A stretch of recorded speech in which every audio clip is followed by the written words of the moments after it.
Hi, I'm Srikanth Pragada. In this video, I explain how to use arrow function expression, also known as arrow function. Let's get started. In JavaScript, it is possible for us to pass a function as a parameter. There are a good number of functions in JavaScript that expect another function as a parameter. Normally, we can pass our traditional functions, the regular functions, as parameters. So let us see a small example for that.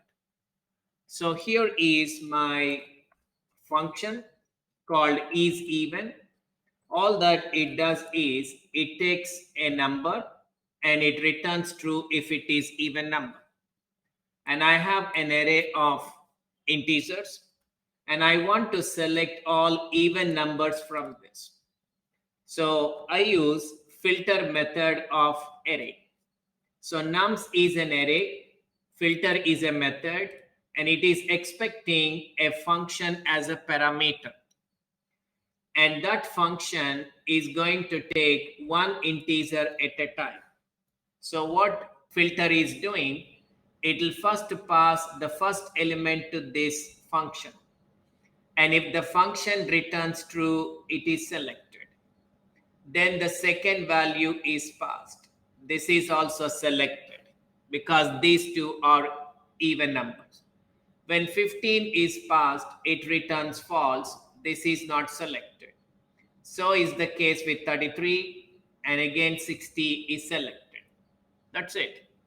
So filter is going to invoke this function and it is passing each element of the array. So in this case, I'm using a regular function, but I don't need to create a function, give a name, and then create body, etc. in this way. I can simplify the whole thing by using arrow function. So I'm redoing the same thing using arrow function. Look at this. I have the same array, but this time for filter, I'm using arrow function. So the syntax of arrow function is simple. This is the parameter of the function because filter expects a function. This is the parameter for that, and this is the expression that is used in the return statement. So whatever this is returning, that is what the return value of the function. So this is called arrow function, and this is the body which is used with return statement because this is just an expression, not in fact a block of code, and this is the parameter. So as you can see, it is pretty simple and much more compact than using a regular function. Well, in most of the cases, when we use these methods of the array like filter, for each, and so on, it's also possible that we take something like the index. So along with the value, these functions take index also. So here we are. We are taking the value. The first parameter is going to be the value, then the index. Whether you use index or not, that's up to you. If you're not interested, you can completely ignore it. Just go with a single value. So this time the index is given, value is given. Please remember, value is the first parameter, then index.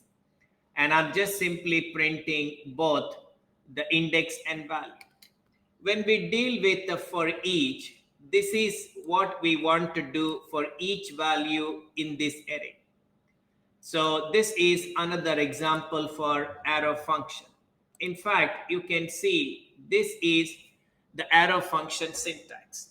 So you can just give empty brackets in some cases if no parameters are needed, then the expression. Or you can have parameter, or you can enclose it, but you must enclose in parentheses if you're dealing with multiple parameters. You can also have a block of code instead of just simple expression. You're not confined to expression. You can have a block of code. Of course, you can have any number of parameters as well. So let's see an example for a block of code. And here is the example.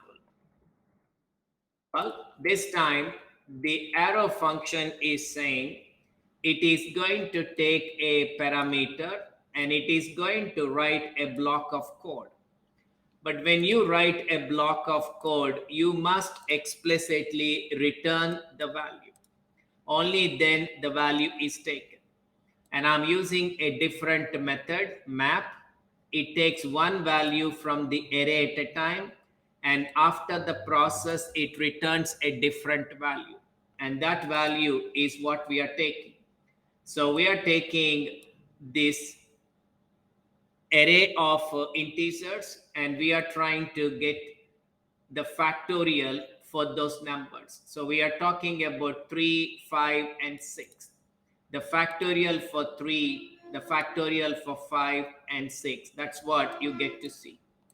So arrow function is compact, and as you can see the points, it is a compact alternative to traditional function. So instead of using the regular function, we can use arrow function. In most of the cases, it can be used where a normal traditional function can be used. However, there are a few limitations related to arrow functions, like they can't be used as constructors. They don't have access to arguments, which is one of the keywords representing the arguments.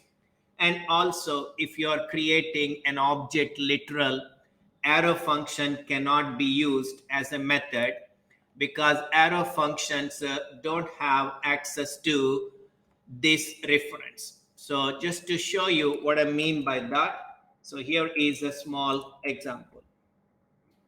So I create an object literal with a single property v, and I'm creating an arrow function as a method.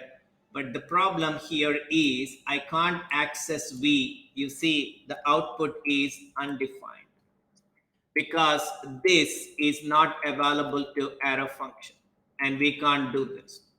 But if you go for a normal traditional function with function keyword and all, then you have access to this and you get the value. When I invoke print method, it is giving nothing. It says undefined. But when I invoke print2, it goes here. It's able to access that. So there are few limitations, but in good number of cases, we prefer to use arrow functions. As a Java developer, understanding arrow function is a must. So hope you understood how to use arrow function, especially in the context of methods like filter, map, for each, which are three very important methods related to array.